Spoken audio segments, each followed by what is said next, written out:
When my kids turned 6 months and I realized I could start giving them semi-solids, I was so excited like every mom. But I didn't know where to start, and so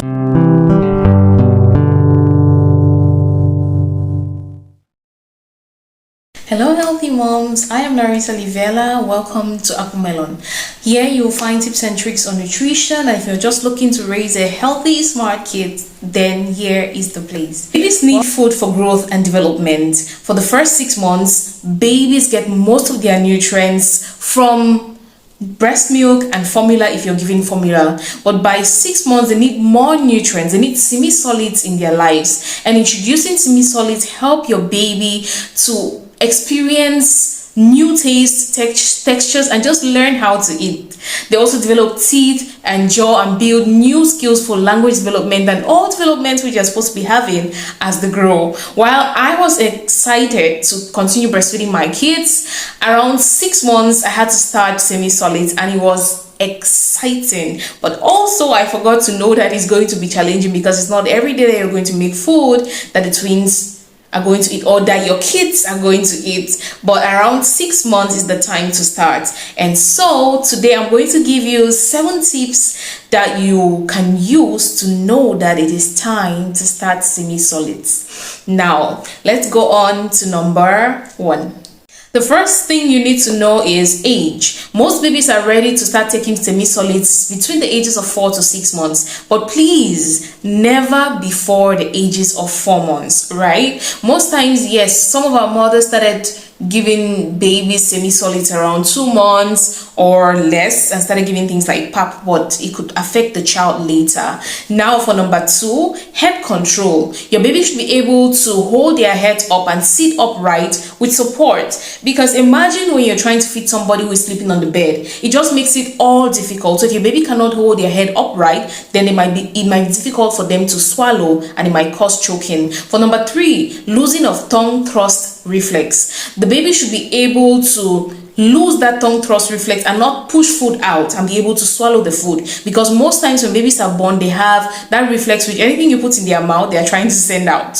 But you should always try to notice that that reflex is no more there before you start. For number 4, interest in food. The baby should show interest in food and try to grab food from your plate, or try to grab your spoon, or open the mouth when you're eating. Things like that. When the baby is ready to start eating, sometimes you just know. For number 5, chewing motion. Your baby to try to be able to imitate you chewing, right? When you're eating your food, they should be able to make that chewing motion and be able to swallow foods really well, because sometimes your baby cannot swallow. Then how then do you want to start giving them semi-solids?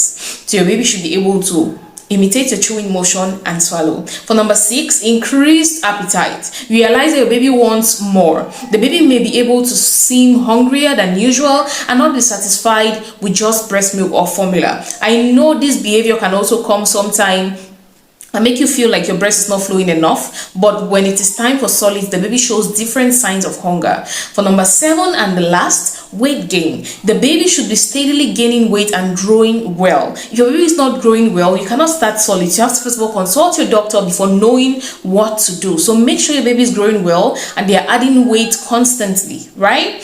And for the last thing I want to tell you, always try to consult your pediatrician to be able to check if your baby's digestive system is good enough to start consuming semi-solids, and they'll be able to guide you too a little more on the types of food you should introduce. If your baby is getting to 6 months, we have a beautiful book right here, the Apple Melon Cookbook, which has fast, easy recipes for children 6 months to 5 years. You should get it for yourself because there are many purees there. Remember, when starting solids, your baby's food should be soft and smooth, because you want to make it easy for them to swallow. And in here we have about 6 purees which you can use to start semi-solids, and everything that you need to know about starting semi-solids, so you're not confused and you're not going online and you're searching in places where there is just a wide variety of information that you don't even know which one is right or which one is wrong. Some of us have gone through this process and we've tried to put out equipments like this out there so they can help other young mothers to not struggle or go through the stress that we went through.